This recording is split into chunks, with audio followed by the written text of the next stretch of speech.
Good morning. Thank you for being here for this event. My name is Andrew Hsu. I'm the president of the College of Charleston. This is the 11th year we're holding this Bully Pulpit Series. It provides not only the community with a platform for political discourse, but it also provides our students with an opportunity for experiential learning. This is one of the reasons that we can claim that the College of Charleston provide one of the best educations anywhere around the country. Today, thank you. Today, I'm honored to offer a warm Charleston welcome to Senator Amy, let me see if I can do that, Klobuchar to the College of Charleston. So we have our Dean of Social Sciences, Dr. Gibbs-Knotts, who is going to introduce the senator as well as help facilitate the discussion. Dr. Knotts?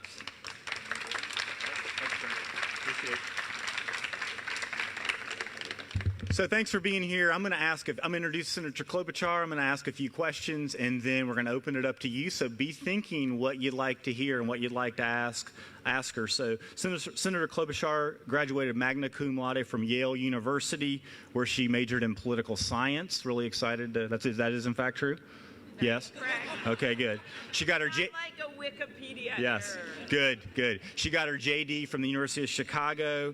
She was elected county attorney in 1998, re-elected in 2002, and in 2006 was elected as the first woman to serve in the U.S. Senate from the state of Minnesota.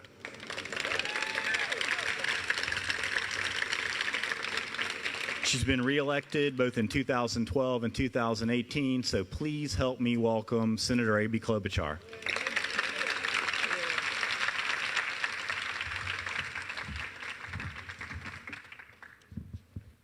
Well, thank you so much, everyone. I like when we put the politicians in the sun.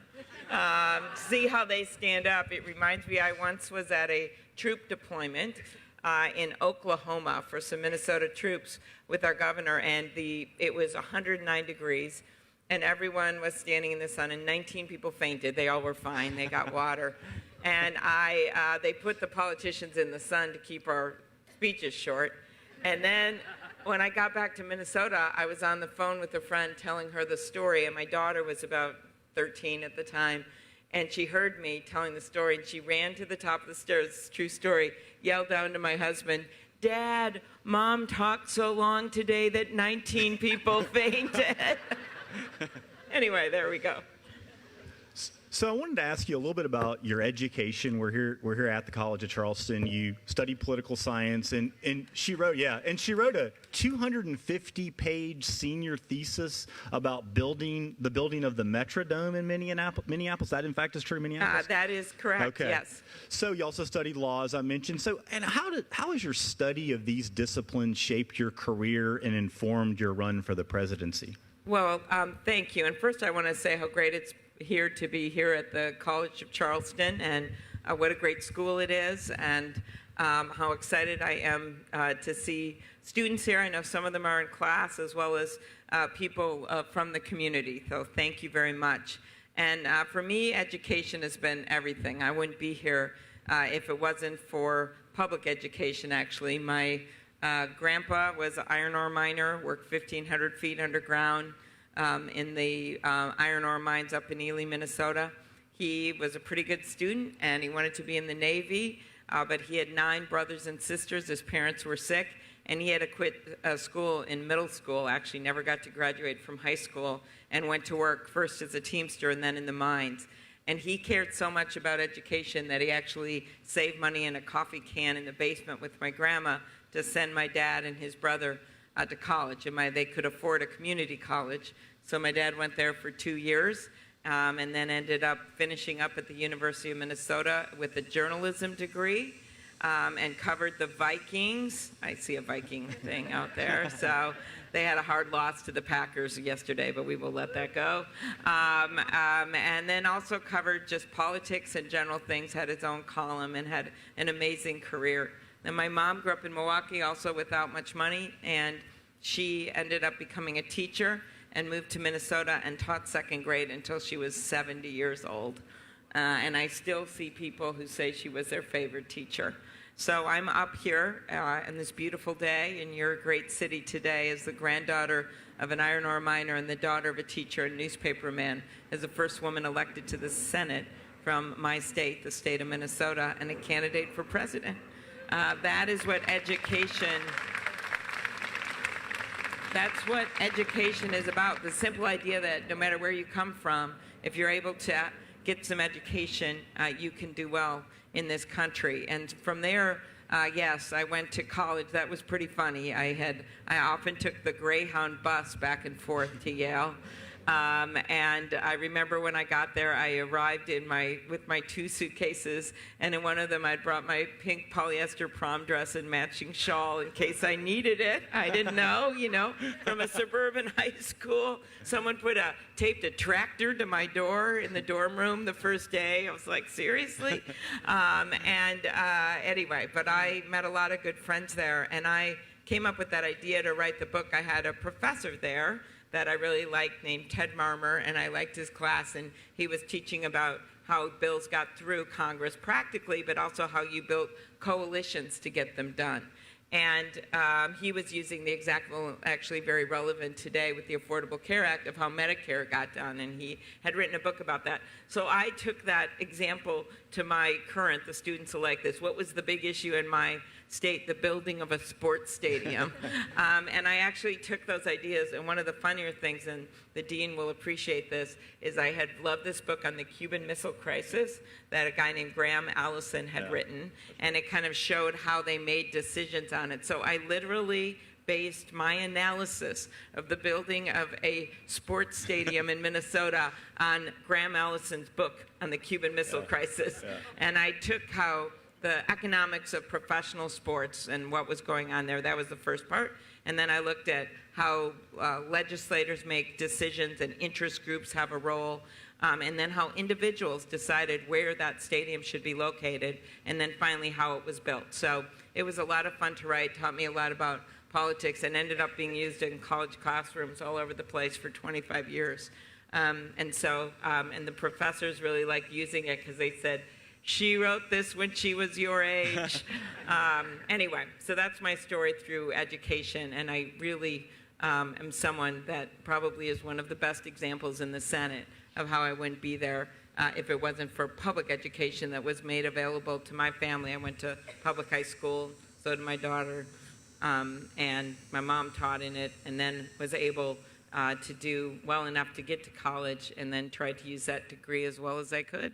Ended up at law school, but that's a whole nother story. Thank you. So we talked a little bit about college and how important it is, and as you know, there's a huge issue with cost. Americans owe $1.6 trillion by one estimate in student debt. And the debt crisis is even far worse for African American students and families. According to one report, black families are 17 percentage points more likely to take out student loans and borrow on average twice as much. So what would you do to address the student debt crisis? Yeah, and this is something that's holding us back, our country, when it comes to people making decisions about education, but it also comes to how they can buy a house and have a family and be able to have a good quality of life. So what I would do, and I would make some bold changes here, would make it easier for people to go to college. That's the premise, and then make them have less debt when they get out and help the people who have the debt now. So how would I do this? Well, first of all, we have those things called Pell Grants that are the best because they're not actually even loans. They're grants, money that you get to help you go to college. Right now it's set at $6,000 for each student per year, and you have to make 50,000 or under to be able to get one. So I would double both those things. I would give you $12,000 a year and have it based on families that make 100,000 or less. That would make a big change, help a lot of families to afford college. And most importantly, those grants can be used at any learning institution that qualifies. And also, I think they target the people that need the help the most. I would also improve tax credits, make it easier for employers, by the way, to help send people to get advanced degrees and things like that. Then for the loan payback, and we know there's over $1 trillion right now out there in loans that people have. Do two things. One, make it easier to refinance with lower rates. There's still students that have really high rates. I figure if millionaires can refinance their yachts, maybe students should be able to refinance their student loans. And then the second thing, which is an interesting idea, and I think something where when you look at these college degrees and you look at what's been going on with the loan paybacks, we've got a whole lot of occupations, some of them requiring advanced degrees like doctors in rural areas or underserved urban areas, or jobs to electricians, to welders, where we don't have enough people working in nursing homes, you name it. So why not take that program? We've got this 10-year program for loan repayment for teachers and public servants, which isn't working as well as it should. We should make it very easy to do that. That's where you pay them off for those 10 years, and if you stay in those types of jobs, you don't have to stay in the exact same job, but if you stay in it, then you get the rest of your loans paid back. Well, why not do it for all those in-demand occupations, even for students that have loans now? And it is such a vast array of things that you could do. What that would do is get kids to go into some of these occupations with their 4-year degree, which could be in anything, or a 2-year degree or 1-year degree, and it would help them to help our economy, because right now we have all these areas that we don't have enough people working in. And I just think it's the way to get the public behind doing something big on loan payment, and it also helps our economy. And the final thing I would do is make the 2 years free, because that's the highest growing area of jobs. Now, that isn't saying that we don't want a lot of kids getting 4-year degrees. I think that is just as important, but we have to remember that there are many paths to success. I've had this in my own life. Not only did my dad get a 2-year degree, my sister never graduated from high school. She had some trouble in high school, and she ended up working in manufacturing for years, and then got her GED. She finally got the courage to do that. She got a GED, and from there she got a 2-year degree, and from there at a community college, she finished up actually at a private college getting a 4-year degree. And then she's been an accountant and gainfully employed and paying taxes ever since. So I think what that shows you, and what you know in South Carolina, is that there are many paths to success. And we have to put that into our calculations as we look at what we should do on loan payment. So I'm a big believer in doing something about this. Trump hasn't done one thing on this. I think you all know that. All he's done is put in Betsy DeVos. That would be, okay, my first priority would be getting rid of Betsy DeVos. To me, that is like a cheap applause line, but it is a real one, and that she is emblematic of some of the policies of this administration that have really set us backwards when it comes to education. So I think this is one of these exciting things to work on, actually. I know the debt is such a huge problem. I had student debt when I graduated. My husband, who grew up in a trailer home with 5 brothers, when I married him, he still had, this should give you guys hope, I think he had $40,000, $50,000 worth of student loans, but I married him anyway.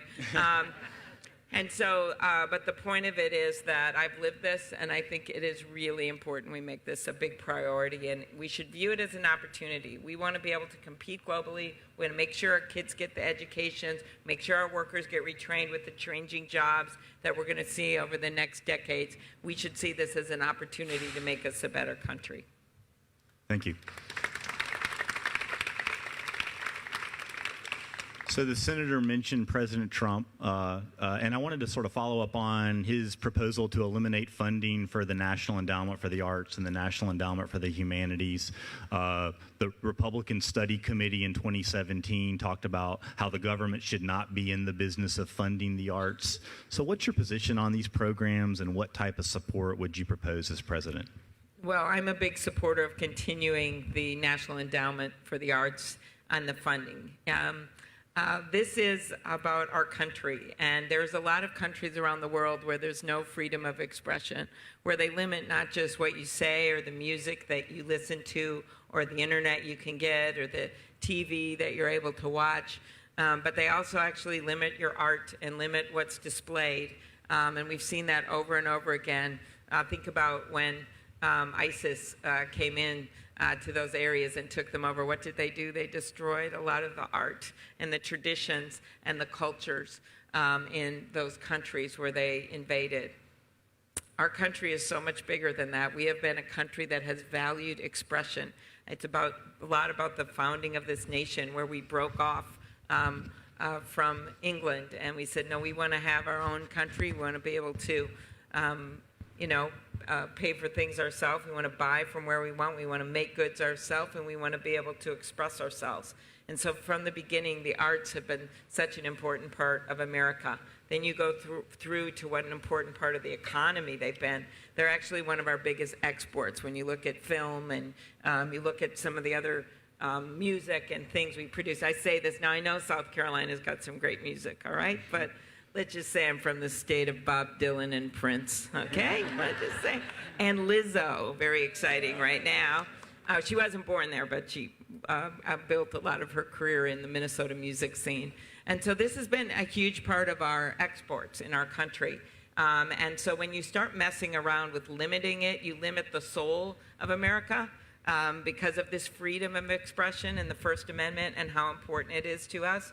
But you also actually limit us economically when you start cutting off art expression. And it is to say everything that's created is monetary value, but it is what has led, that idea of the freedom of expression has led to a major, major part of our economy. And it doesn't surprise me that this administration would want to mess around with this because the president, to me, seems like he wants to run things like a dictator and go after journalism and limit speech. And you just see that time and time again in his rhetoric and what he says about journalists and how he reacted when we had the journalist for an American newspaper slaughtered, basically killed and dismembered, and how he just kind of let it go in how he dealt with Saudi Arabia. We see that over and over again. So for me, it's very important. I love the arts. I visit museums wherever I go because it's just a big part of who I am and what I am. And my dad, being a journalist, makes this very close to my heart.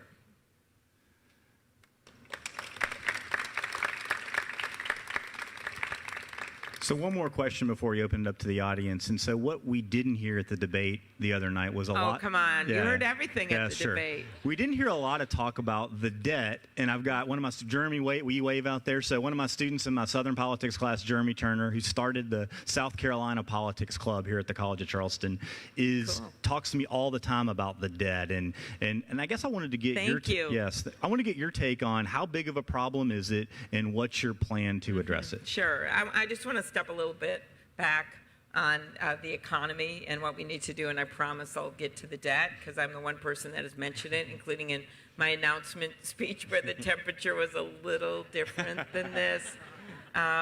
Just so you know, I was in the middle of a blizzard that wasn't forecast to happen, and when it ended, I had 4 inches of snow on my head, and that woman that did my hair that day, because it didn't move, had become an icon at home. Like, people are like, how did that happen? And so I believe we need to be a nation that makes stuff, that invents things, that exports to the world. And that should guide a lot of our economic policy. And we have 2 problems going on right now because we're at a point of stability. But it's being questioned right now as we look at those long-term forecasts, a lot of that dictated by problems with the debt, but also our trade policy and things like that. And our 2 problems are this. One, and not everyone is sharing in this economic prosperity. Far from it. There's racism, institutional racism in our country, which is not just about the criminal justice system or voting, which is so critical, but also about economic gain that has to be fixed. And there are also problems of people just not being able to make enough money to afford stuff. And that's why I think we should increase the minimum wage on the federal level. It's why I believe that we need to do more with education that we just talked about and childcare. All of that is so that people can share in the riches of this economy. Tax policy, oh my God, I'll get to that with the debt. But helping too many people at the top at the expense of everyone else is actually making it worse. And Trump made promises to these voters where he got a lot of votes, especially in my state, your state, right? And in the Midwest. And those promises haven't been kept in terms of keeping costs down for people, whether it's pharmaceuticals or whether it is helping them with infrastructure and getting jobs. So that's one thing to remember. The second piece about this, which I think is most interesting, is he inherited this economy where our workers and businesses had gotten us out of the downturn, right? They got us out of the downturn because they were resilient. And so then he comes in and hadn't done anything to help with the policies, but then gloats about it for a year. Then when things start going bad, the long-term forecasts, farms closing down, biofuels plants closing down, then he starts blaming everyone else, right? He blames the head of the Federal Reserve. He blames Barack Obama. He blames, how much can you keep blaming the president from the past who actually helped get us out of the downturn? He blames the whole country of Denmark. Like, how do you do that? All right, but this is what he does. I actually did a funny tweet in this area a few weeks ago that I was proud to say did better than any of his tweets. I said, what's the difference between Greenland and President Trump? Greenland is not for sale, all right? So that is where we are, and he should be rising to the challenges of our time, which is workforce issues that we talked here about, getting our workers ready for this next generation of jobs. It is about immigration reform, which actually could help us greatly for workers starting businesses in our fields and in our factories, and climate change, which, as you know, in South Carolina with the rising sea levels and that fear that you just had with that Category 5 hurricane, which luckily was lessened by the time it got here, but was so close, like literally a turn of that storm or a factor of time that could have made a difference. But the one thing that no one is talking about a lot is the debt. And I was one that actually withheld my vote on a budget-type vote once because I wanted this debt commission created. And there was a number of people in it. They always call them gangs in the Senate, the only place that gangs are popular. But they did that. And they came up with a report. I didn't agree with everything in it, but it had some good ideas. And it just ended up collecting dust on a shelf. And since that time with Trump in, it has gotten so much worse. We're going to have, this is debt versus deficit, we're going to have we're going to have a humongous deficit in just a few years, as you know. But the debt, this is a crazy story. In 10 years, if we keep on this track that he has set us on, the debt will be worse than any time in our history than after World War II, when we had just faced a major and come out of a major war. That's where we are right now. And what I hate that he did is that that tax bill just added greatly, over $1 trillion to our debt out of that tax bill. And even if you look at what he did with the corporate tax rate, I was in favor of bringing it down so we could complete globally, but he went so low with that, that added billions and billions of dollars of debt. And even if you go up to, say, 25%, you could save $400 billion. $400 billion over 10 years that could maybe be used for infrastructure. Go to 28%, $3 billion, $300 billion that could go toward paying down the debt. So I've kind of looked through all of this, and easily you could save $1 trillion, and you could spend some of it, and you could put some of it toward the debt, because it's kids your age that are going to have to inherit this debt. You're the one that's got that walking around on your shoulders, right? Not necessarily some of the people that have been able to really partake in the prosperity of our economy. It's going to be the young people. And we need to make talking about the debt cool again. There's only a few of us that are willing to do it. And we are not going to be able to do this suddenly and not off the backs of our seniors. I don't think that makes any sense. It's my friend Angus King who once said it took us decades to walk into this woods. He's from Maine, right? He's the independent senator. And it's going to take us decades to walk out. That's how we have to think about this. So, and hot people in the sun, you know, you can move. I don't know. There's a few chairs in the shade. Someone did that back there. That was a smart move. Yeah, Thank you. smart move. Yeah. Okay. All right, so what questions? I've got Allegra Campbell over here, and I've got William Meese over here, and they can just whoever they want to go to. Allegra, can you find somebody over there that? Oh, yeah. Welcome to Charleston. Well, thank you. In South Carolina. I'm Dr. Janice Bohack. I'm a researcher in agriculture. I was very glad to hear you and Buttigieg talk about farming because we didn't hear a lot about it. Well, no, there's another question that's never been asked. It's just about rural America, and I think you know the stats about rural poverty. Yes. And what we're seeing, and especially in South Carolina, you know it. Right. So, Well, every 4 years the Democrats come here to campaign and they talk about the I-95 corridor, the corridor of shame. It's about as poor as Appalachia. And one of the things that we've been successful with, manufacturing with Boeing and other, Volvo is now coming here in Charleston, but it's not had any impact on the rural economy. Agriculture and forestry are still the largest employers in this state. What I'm finding is, though, we also are in a climate crisis, and this is also impacting agriculture. I don't hear anybody talking about utilizing farms and plants and these type of things in forestry to solve the climate crisis. Cory Booker said, he addressed quite rightly, there's all these lagoons full of pig manure up in North Carolina with the big factory farms. His solution is go to family farming. I don't think that's exactly practical, but if we you could see look me at next door raising my hand at that debate. yeah, biogas and biofuels, we're not hearing anything about those things. And there's a lot of small inventors like myself that have developed a feedstock for biofuels. Right, and you've got biofuels here, yeah. Right, but we can't get any funding. I mean, I've applied for SBIRs how many years in a row? What would you do as president to bring these immediate technologies into fruition and make them commercialized as president? Very good. This is my favorite question that wasn't asked of me. And first of all, I was the only one up on that stage that chose to be on the Agriculture Committee. And it's been a really important part of my work. You got to look at what people's backgrounds are. And for me, it's, as you know, a lot of working in rural America. I visit all 87 counties in my state every year. And I do that because I think you just can't be a senator, or I'll say a president, for part of America. You have to be, and I said that in the opening statement at the debate, I want to be the president for all of America. And that starts by understanding the rural economy. And I have a unique position right now where I am in a metropolitan area, but I've spent the last 12 years talking to my constituents in the metropolitan area, in a major metropolitan area, about the importance of rural and how this rural-urban divide really should be reduced, and we should be doing everything to see ourselves as one team, and that one size doesn't fit all when it comes to rural. So let me just use some examples. First of all, some people think there's hardly any poverty in rural, and I think South Carolina is a great example of that's not true. People also don't understand that 1 in 5 residents in rural are people of color, right? That's been changing over time. And they also don't understand that food doesn't magically show up on their tables sometimes.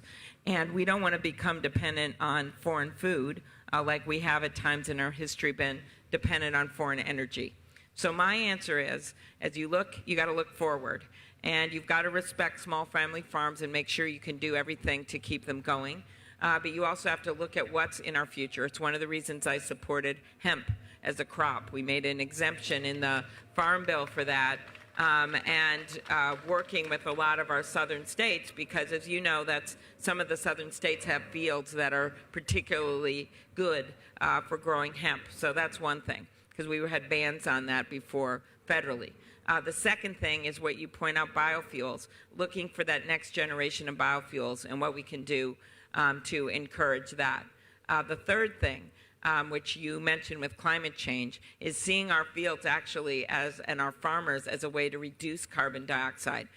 We did a pilot in the Farm Bill on carbon capture with farms to start, you know how they pay farmers sometimes to do certain conservation measures, but you can also do it, which, by the way, is good for hunting, for birds and other things, but you can do it to encourage planting winter crops and other things to try to encourage more carbon reduction. And you can do that with farms, just like you can do it with trees. And I think it's actually really exciting. We just started as a pilot, but it's what I wanted to bring up on the stage when that question was asked. And I also wanted to make the joke that, no, we're not going to, as part of this, ban meat or cheese. I was asked that at the CNN Climate Town Hall. You should watch the half hour. And I certainly wasn't going to announce that we were doing that in Texas. But I think that there are so many good things that we can do to get to the point that we want to be at, short of those drastic measures. But we got to get started now. You see the rising sea levels. It's costing our country like $500 billion a year now, climate change. Homeowners insurance has gone up 50% across this nation. So people are now starting to see it economically. They're starting to see it in terms of right in front of their eyes, whether it's the rising sea levels and the fear of the hurricanes and the flooding, or whether it's what we've seen in the Midwest, which has been everything they predicted. The forest fires a little further to the west, the flooding that we saw just this year in Missouri and Iowa and Nebraska. This woman named Fran who showed me her binoculars in Iowa, and she said, look through these, that's my house. I bought it with my husband and our 4-year-olds. We're going to retire in this house. This house has stood there for nearly 100 years. There's still horsehair in the plaster. And she said, I love the kitchen. I love the way the sun comes in the kitchen. And I said, well, she said, no, the kitchen is now completely submerged in water. And we were standing by this raging water near the Nebraska border. And I said, so is this a river? Kind of like, Fran, you bought a house by the river? She said, no, that's the road. The river is 2.5 miles away. And it's never come close to this neighborhood before. That's climate change. It's happening right now. And for this president to not respond to it and to make fun of it is wrong. And what I would do is on day one, get us into the International Climate Change Agreement immediately back. On day two, I would bring back the clean power rules that the Obama administration negotiated over years. Day three, bring back the gas mileage standards that the car companies actually wanted. And that's what's so crazy about this. And then he backtracked on that just to keep a few people in his base happy. On day 4, 5, and 6, introduced sweeping legislation to get at climate change. And on day 7, you're supposed to rest, but I don't think I would. So that's my plan. And I think it's really important along those lines in the first 100 days, FDR did this to change the tone, right? Yeah, we're all talking about in these debates about changing policies, but it's about changing the tone. And if you talk to especially rural voters that voted for Donald Trump, or people that thought he would build a bunch of stuff and give them a bunch of jobs because of that, that is actually one of the motivating things for them. They can't stand it that they can't have their kids or their grandkids watch the president on TV, because they would do that even with presidents they didn't vote for, didn't agree with, because they thought it was part of being an American, that you listen to the president, listen to their addresses. But with this president, you don't know what's going to come out of his mouth, what racist or anti-immigrant thing is going to come out of his mouth, and people literally turn the volume down in the rallies. That's one promise I will make. I will not be the president where you have to turn the volume down. I will be someone you can be proud of. Hi. My question has to do with changing the tone. Yeah. If we all recall when Donald Trump debated Hillary Clinton, how rude and insulting he was by his behavior and his talk, interrupting her, calling names, walking behind her, and the moderators did absolutely nothing to curtail that. If they should be so insulting to ignore that again, what would you do and what would you say to the kind of behavior that Trump could likely demonstrate? Well, yeah, I think there's many things you need to do, and I'll get beyond the debate stage, which I would very much look forward to debating him and saying some of the things I just said about our economy and what he's been doing to people he claimed he was going to help. But the first thing is you have to have your own optimistic economic agenda, right? You've got to run on your own thing. And Hillary had a good plan, and she would have been a great president. But it got lost in the going down every rabbit hole with Donald Trump, which is what he wants to do, which is why he does those tweets in his bathrobe. I don't know if I like the image. I don't really like the image of it. At 5 a.m., right? That's what he's doing. But he wants to manipulate what they're talking about every single day, whether it is Greenland distracting us from these important foreign policy issues like the fact that he got us out of the Iran agreement and what that's meant to the safety of Israel and the safety of our own country and what that's meant for national security. He doesn't want to talk about that stuff. So he brings up weird things every day or goes after people to make news. So I think it's really important to have our own optimistic economic agenda to give people an alternative and to run on that and run on it strong and not get distracted. And I've, by the way, tried to do that with this primary every single day because I think this is what he wants, right? And we don't want to go there.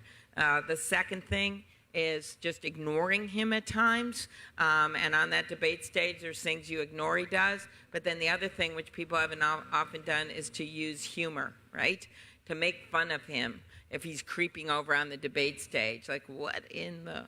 you've got to call him on it in the moment because he uses humor, and you might not think it is funny, but he is using humor. So I think that is a very important piece of this that got neglected. And no one had ever run against anyone like him before, right? He's literally ran his campaign, and he's running a country like a game show. He would rather lie than lead. And you've got to accept that as you go into a race like that.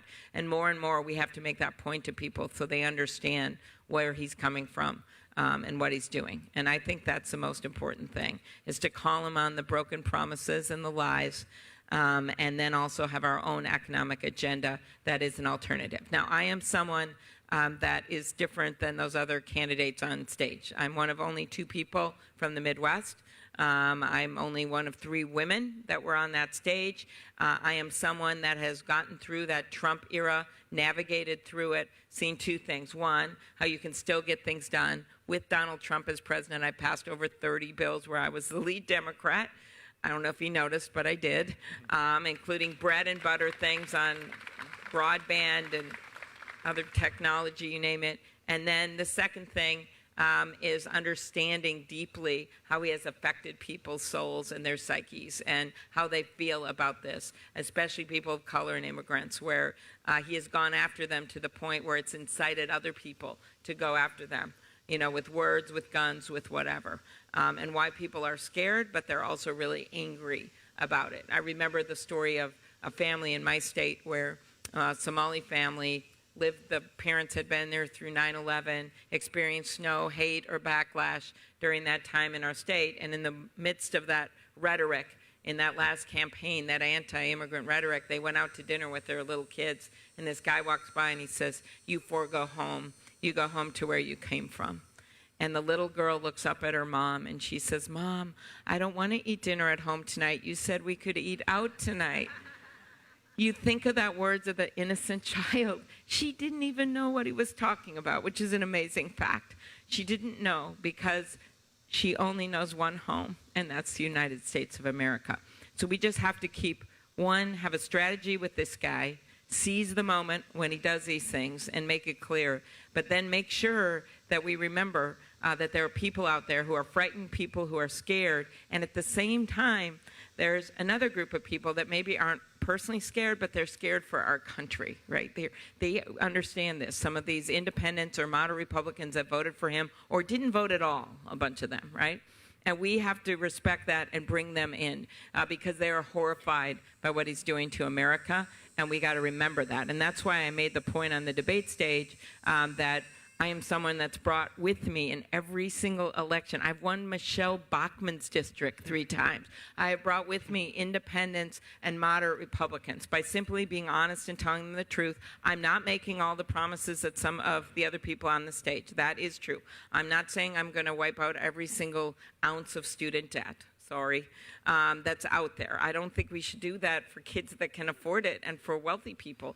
I don't think we should give free college to people who can afford it. I think that's a bad idea. I don't think we're going to pass it, but I also think it's a bad policy idea.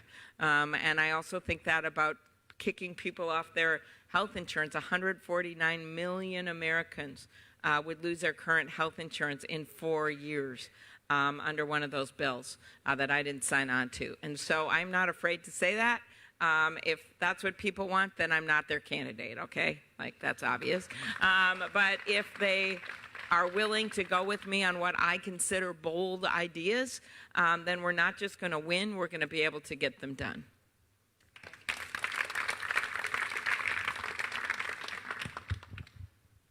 Good morning, Senator. Good morning.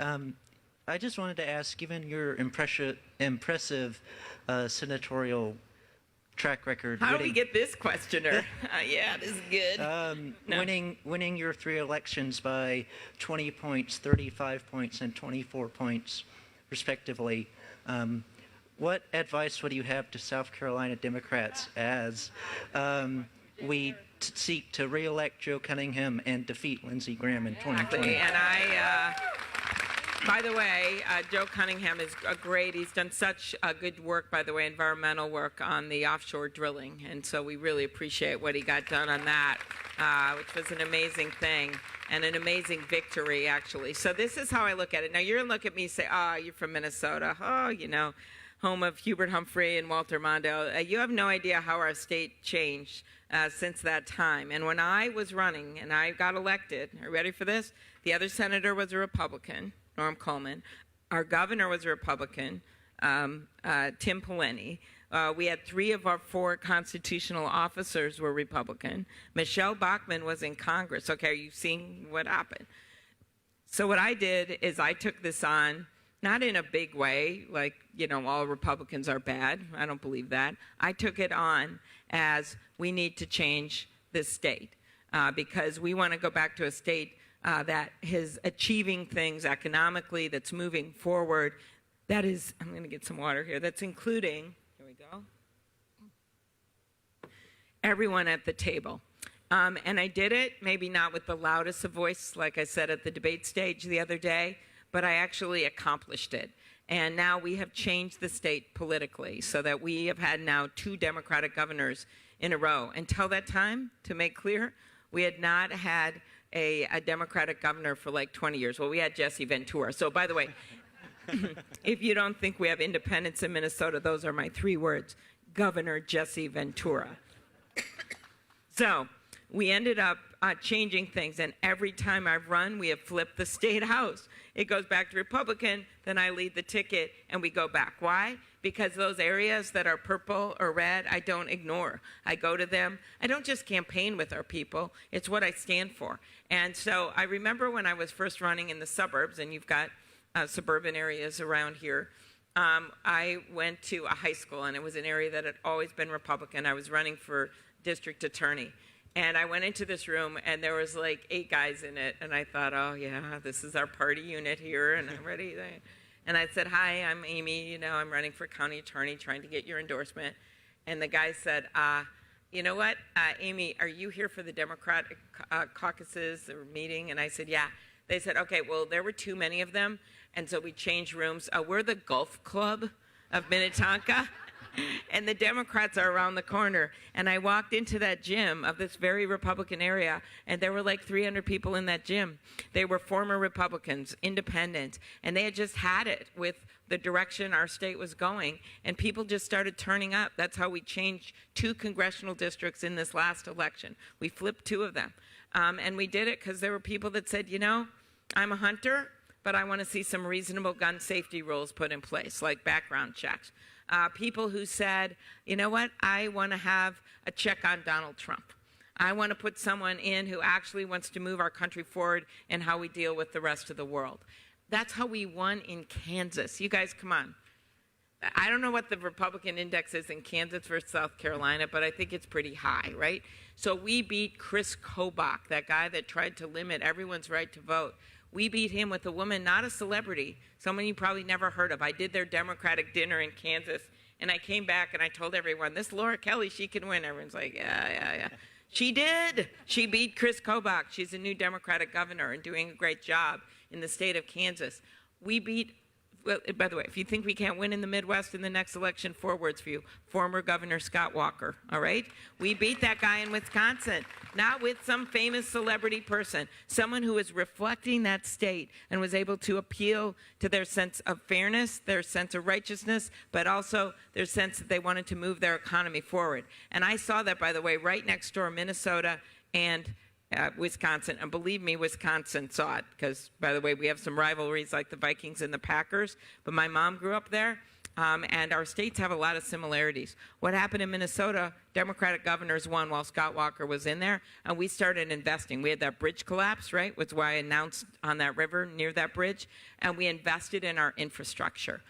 We invested in our education system. And we became, at one point, we've always now been in the top 10 states to do business in. Our taxes are probably middle upper, right, for a tax rate, but we still are up at the top. And we were at the top one year, which I loved, and are maybe number 2, number 1. And I got to go up to Ted Cruz and said, oh, I don't know if you saw the survey, but Minnesota beat out Texas for the best state to do business in just this year.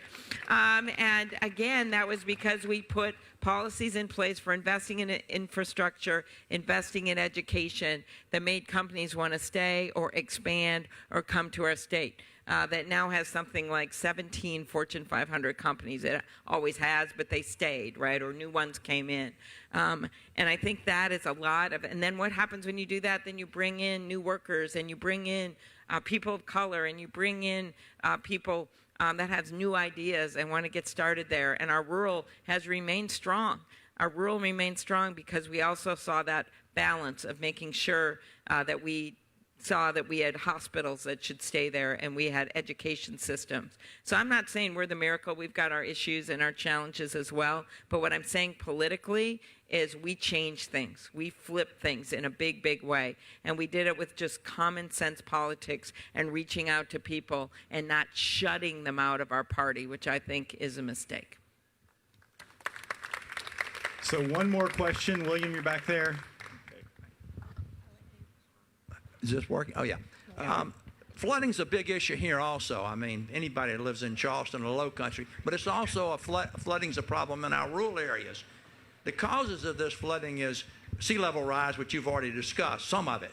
But the real causes are we have really poorly maintained drainage infrastructure, and we have almost no leadership at the state level or the local level, which results in bad planning and regulation.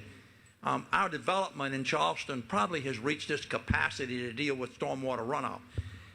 My question is, this is such a complex issue which involves rural, metropolitan, regulation, and exactly a lot of other issues. How would your agenda help us get out of this problem here? Okay, well, it's always good to end with the sexy issue of infrastructure and water and storm sewers and drainage, but you are exactly right. And actually, that was the first plan that I put out there. It might not have given me the viral moment, but please remember, those moments are just moments, right? People are in this for the long haul. And I led with that because, one, I want to get some stuff done immediately for our country. And infrastructure is one thing that we are very much in need of. And it is everything from water and sewer, which doesn't get the politicians going to ribbon cuttings, but it is just as important as roads and bridges and rail.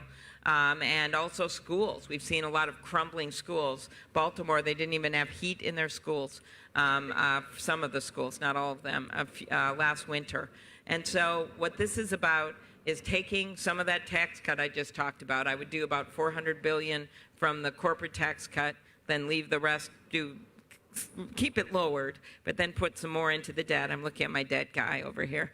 And then also the international tax rate, which actually added $150 billion more to the debt. Use some of that for infrastructure. Do a joint an infrastructure financing authority where we would have a carve out for rural would be very important.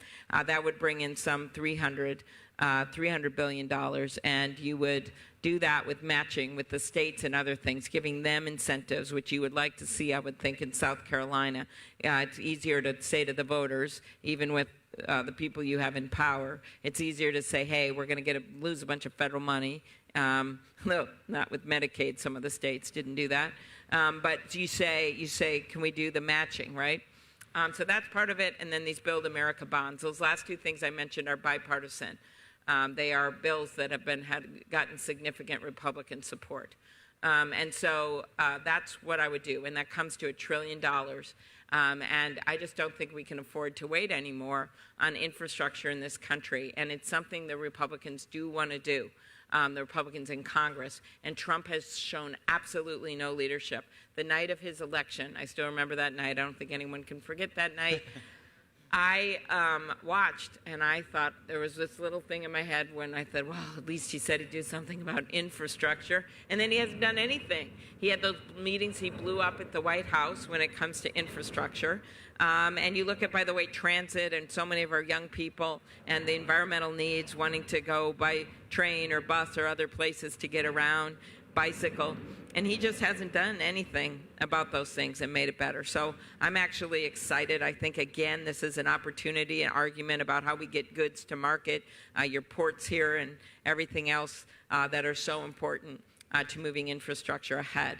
So I guess in addition to making some of the other discussions we've had here today about rural exciting again, I promise you I'm going to make infrastructure exciting again, because it's really it's a good jobs, but it's also what we need to do to move the economy forward. And the one thing I didn't mention that's a big part of this is rural broadband, because we are never going to be able to bridge that rural-urban divide and make sure we have strong rural areas if they can't even send emails or do business.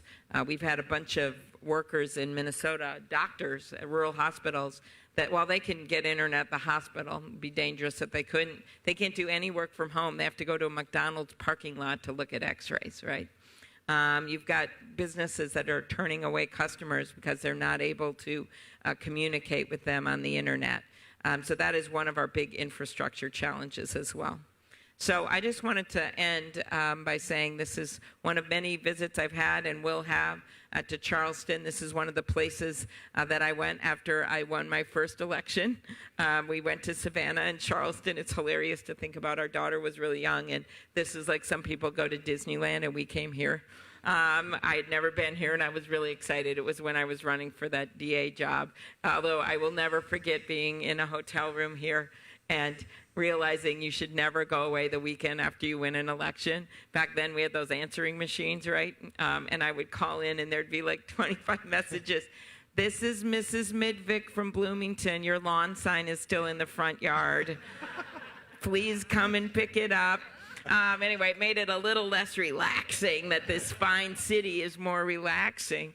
I just love it here. And I do want to give you hope with this exciting Senate race and with the congressman's re-election of what this election is about, the momentum that we have got going here since the day after the election and what you're part of, when millions of people marched across this country, including in this state, peacefully marched. That's the day after the election. And the next day, 6,000 women signed up to run for office. That happened. And 9 days later, people spontaneously showed up at airports on Saturday nights to protest that mean-spirited refugee order. And you keep moving forward to day 100, my favorite march, the March for Science. My favorite sign, what do we want? Science. When do we want it? After peer review. The summer after that, when the 48 fighting Democrats stood together and thwarted the Republicans' effort to repeal the Affordable Care Act, which would have kicked people off of their insurance for pre-existing conditions, joined by 3 brave Republicans, including that moment where John McCain did that famous thumbs down, someone who I miss all the time in the Senate, who I got to travel with around the world. And then you move forward to the fall, those first glimmers of hope in the legislative races in the state of Virginia and in New Jersey, where women and people of color won in areas that no one thought they could win in, where a legislator in New Jersey who the day after the Women's March, or the day of, said, "I hope they're home in time to make dinner." He ended up getting defeated that fall by an African-American woman, okay? That happened. And then you go into the spring after Parkland, where those students became icons for other students across this country. And those students talked to their dads and their grandpas and their moms about hunting and said, "We love hunting in our family, and I always will, but we could have background checks too, and it wouldn't hurt us from hunting." And those students didn't just talk to their parents. They went and they voted in the midterms, and they got their parents. It's just like gay marriage, and to see things in a different light. And then you will move to 2018 with your incredible work with Joe Cunningham's election, that we changed the House of Representatives into the People's House again. And then you go that's the march we're on. And so thank you, those of you who've worked on this, those of you who are studying it, maybe those of you don't even agree with hardly anything I've said. Thank you for being part of this civic discussion, for being willing to walk this walk, and for those of you who have involved or want to get involved in our campaign, please join us. We want to make that arc of justice even shorter, and we want to bring people with us and not shut them out, because I promise you, if we want to get these things done, we can't just win by a little slice. We have to win big, and we have to win back the U.S. Senate and keep the House of Representatives and keep Joe in that job. Let's go do it. Thank you. Thank you. And we're going to have Allegra and William come up and give you a T-shirt, and thank you for being here. Senator Klobuchar, thank you so much for being here today. We have this College of Charleston T-shirt for you, obviously, and we just wanted to say thank you again. There we are. I love that. I can always put it on. Hopefully it'll fit.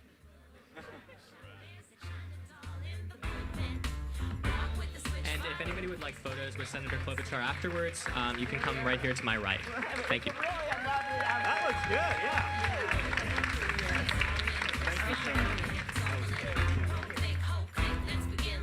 It's been assumed I'm soft or irrelevant, cause I refuse to downplay my intelligence. But in the room with thugs and rap veterans, why am I the only one who's acting like a gentleman? Good form, bad taste, pity what a waste. All that style, not a thing to say. Looks to me like a little of your truth.